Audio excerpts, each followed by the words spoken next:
प्रिय विद्यार्थियों, आपके अपने चैनल उर्मिला यादव हिंदी क्लासेस में आपका स्वागत है। आज की इस कक्षा में रसखान के सवैया, जो कि एनसीईआरटी के पाठ्य पुस्तक क्षितिज भाग 1 में संकलित है, इसके बहुविकल्पीय वस्तुनिष्ठ मल्टीपल चॉइस क्वेश्चन हल करेंगे। अतः सभी बच्चे ध्यान से वीडियो को देखें और अंत तक अवश्य देखें, कहीं कोई प्रश्न रह ना जाए। बहुत ही महत्वपूर्ण प्रश्न है, बहुत आसान है, अच्छे से इनको याद कीजिएगा और अपनी नोटबुक में लिख भी सकते हैं। चलिए शुरू करते हैं। तो जल्दी से वीडियो को लाइक कर दीजिए, शेयर कर दीजिए अपने बाकी दोस्तों के साथ, और चैनल पर नए हैं तो सब्सक्राइब के रेड बटन को अवश्य दबाएं। पहला प्रश्न आ रहा है, रसखान का जन्म कब हुआ? रसखान का जन्म कब हुआ? भक्ति काल के कवि है रसखान। मूल नाम सैयद इब्राहिम था इनका, और इनका जन्म कब हुआ था? विकल्प आपके सामने, सन 1548, 1526, 1562, 1528। आपका समय भी शुरू हो रहा है, अभी आपको भी समय दिया जा रहा है, आप जल्दी से बताइएगा। नहीं पता होगा फिर मैं आपको बताऊंगी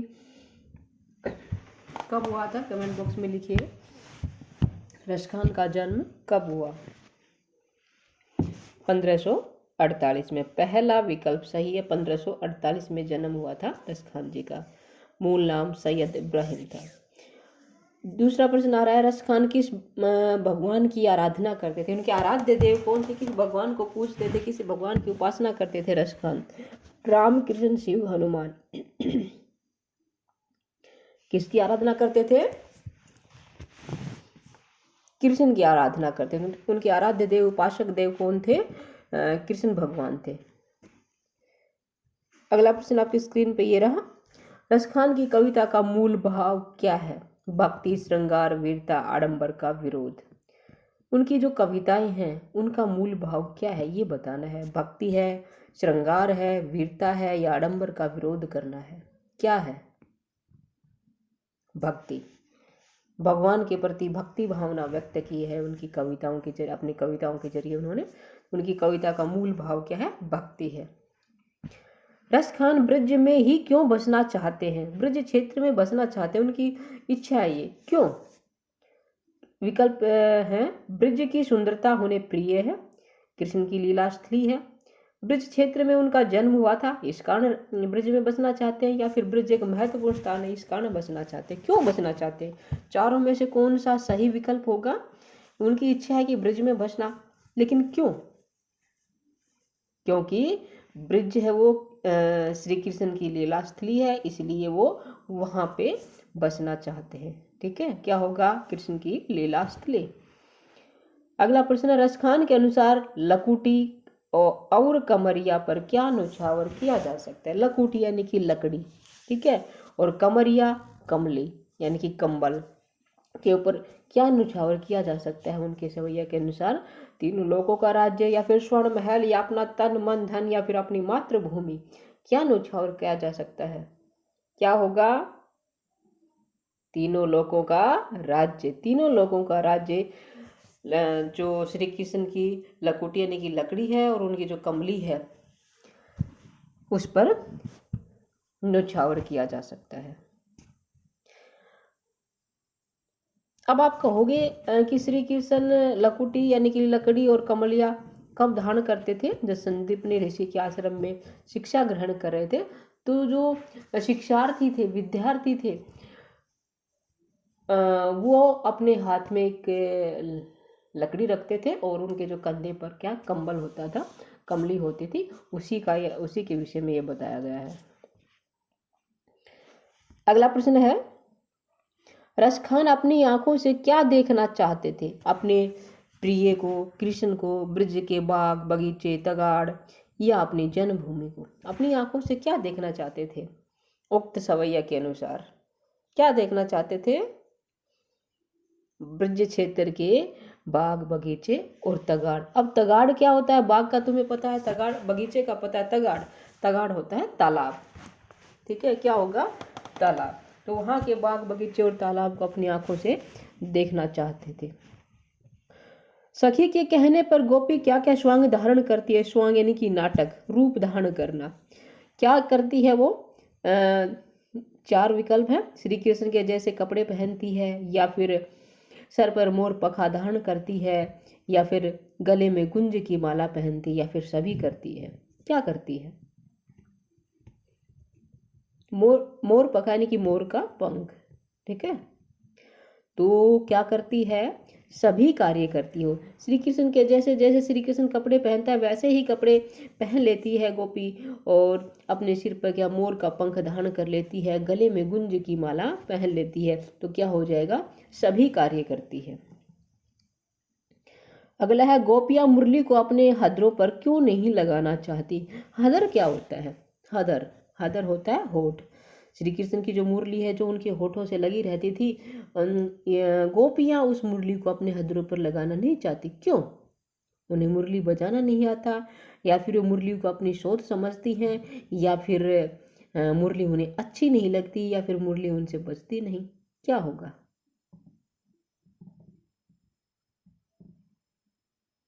वे मुरली को अपनी सोत समझती हैं। सोत क्या होता है?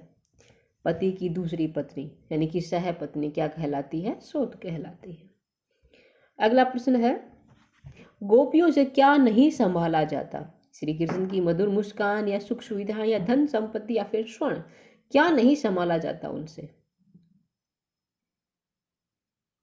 श्री कृष्ण की मधुर मुस्कान। श्री कृष्ण की मधुर मुस्कान गोपियों से संभाली नहीं जाती है।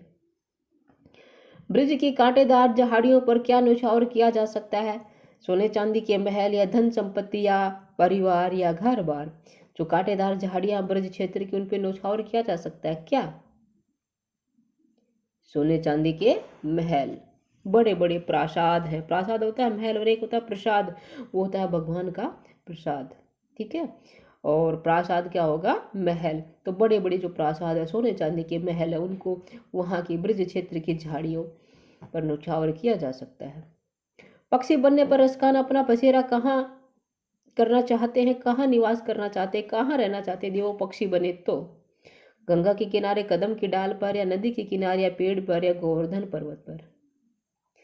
पक्षी बने तो कहाँ रहना चाहेंगे?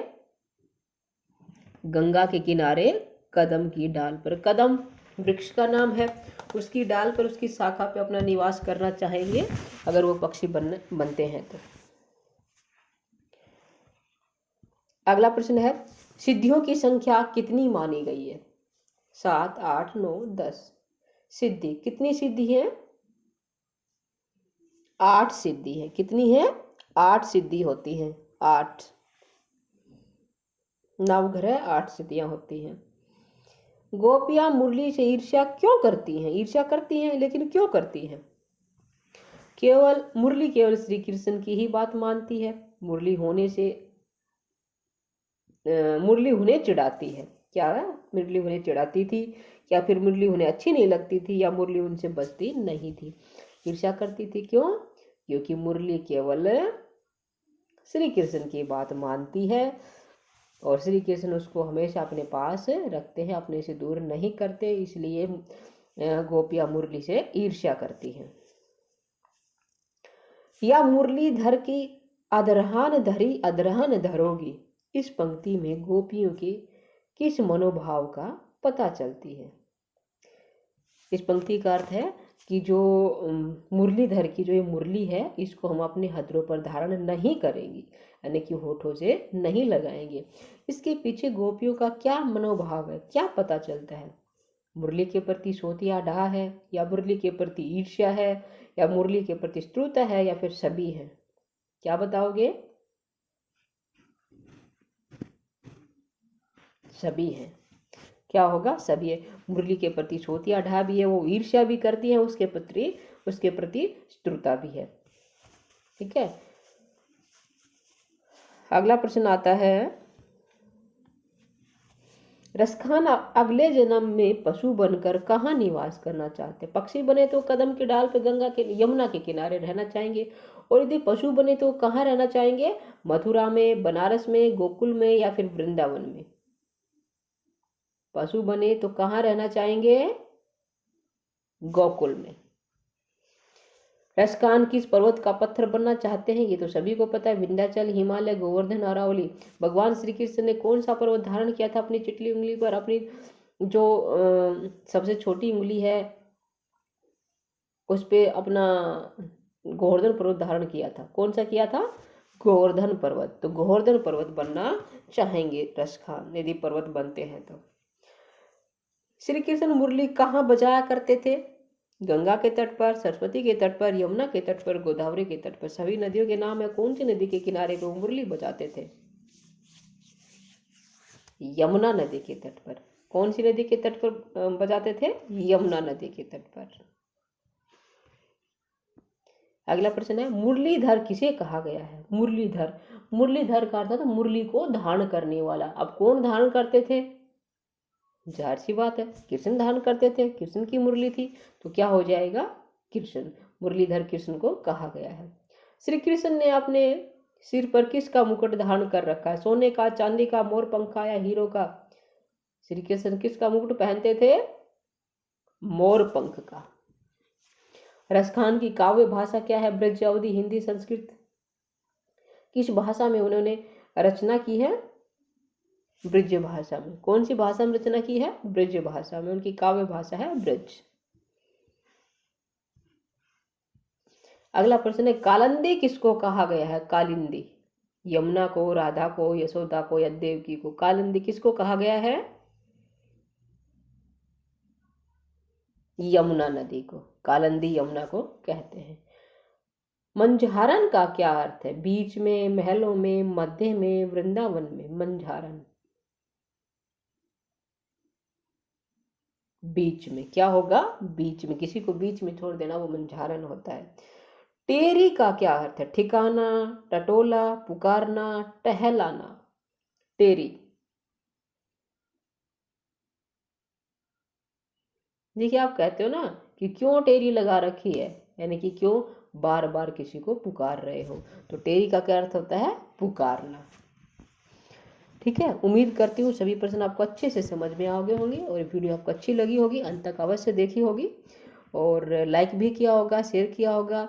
यदि नहीं किया है तो अब भी कर दीजिए, लाइक करें, शेयर करें। चैनल पर नए हैं तो सब्सक्राइब अवश्य करें। फिर मिलेंगे नए विषय के साथ, तब तक आप उर्मिला यादव हिंदी क्लासेस पर बने रहिएगा।